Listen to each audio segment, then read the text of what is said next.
earlier last year, the NAF put out applications for applying for the funding attached to send people out on a placement. This I did, and I got the placement to Buro Happold earlier this year in August. And during that time, I researched a paper on biomass. We're a design consultancy working in the built environment, primarily in the UK, but with worldwide offices. I chose the company, which is Buro Happold in Manchester, because the theme of the paper was STEM and renewable and sustainable energies. I felt that Buro Happold fitted nicely into this because they're at the cutting edge of architectural developments and the building aspects, and also the eco-saving energy and things like that. And of course, within our group, it was great to jump at the ability to have someone in and do some research with us and develop some of our thoughts. Brian Doran and Ren, senior consultants at the engineering company in Manchester, and I met them in the boardroom, and they said, well, what we're going to do with you. So I said, I don't know, maybe 3 weeks. So they said, well, we've had some thoughts, and you can enter data into spreadsheets, go down that route, or you can embrace this biomass project. So they said, right, what you need to do now is research the biomass and tell us about what you find. And I felt within a couple of days was part of a team of engineers.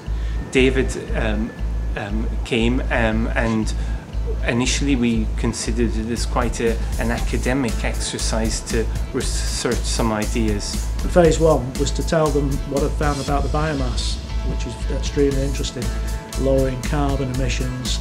Going on from that, they then said, well, where would you like to put this biomass project? So I gave that some thought, and I thought, well, the ideal place probably would be Stockport College, because I would have access to all technical data and energy and things like that. So I said Stockport College. So they said, right, well then we want you to do a business plan for Stockport College, the feasibility study and plan for implementation of a biomass burner at Stockport College.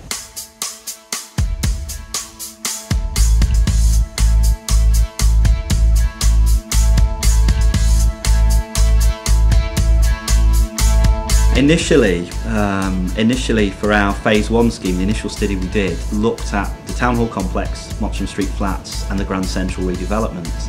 And it was contact with the college initially through David Balfe and then subsequently Scott Johnson, where we picked up that there was an opportunity, given the nature of the plant at the college and the interest and enthusiasm from the college, to look at potentially being part of a wider scheme that delivered wider benefits for the town centre.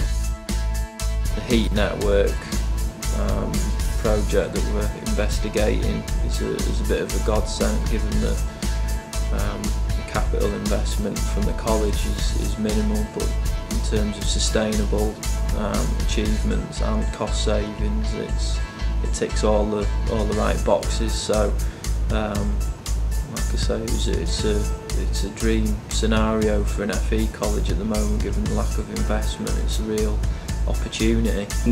For us, it's a significant opportunity given the energy density, heat density uses in the town centre, was the opportunity to explore more seriously the scope for a district energy scheme or a heat network. The council were asking to meet.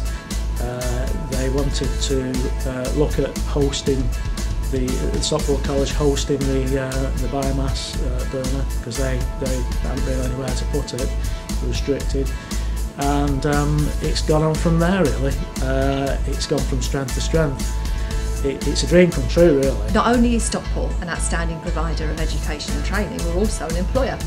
We employ around 800 people in quite an old environment. Our buildings start from the 1950s, and although we've got some very nice new buildings, 2 new buildings, the bulk of our campus is of more older stock. We're working towards making these buildings far more environmentally friendly. But as well as making the buildings more secure, in terms from the elements, we also need to reduce our outgoings on our fuel bills. And going forward, we think that the biomass technology offers us a real alternative. I work very closely with the STEM Centre at Stockport College that they have here, and Barry Gleave, who heads that out,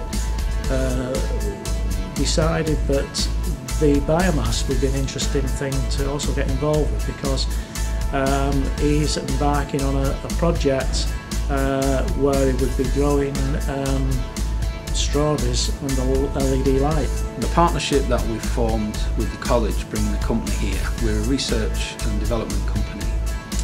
Our main customer are still universities and high-tech companies in the northwest, but we formed a partnership with the college last year whereby we involve college students and staff in some of our research projects and work-based learning apprenticeship schemes. And one of the projects that we've really got excited about is the LED grow lights, where we've been growing plants and fruits in the UK out of season, but very energy efficiently.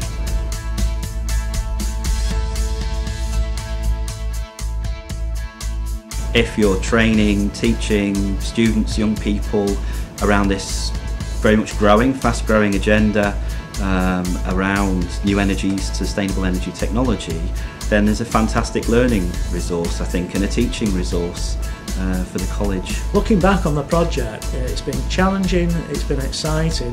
I've had key people that have supported me fantastically through this project, and when I look back, I can take innovation, renewable energies and sustainability back into the classroom, and the students are going to benefit from my experiences, because I've had real life experiences in industry. I hope that this initiative continues, you know, and if this was an annual occurrence, it would be absolutely wonderful, in both in kind of forging kind of links between industry and academia.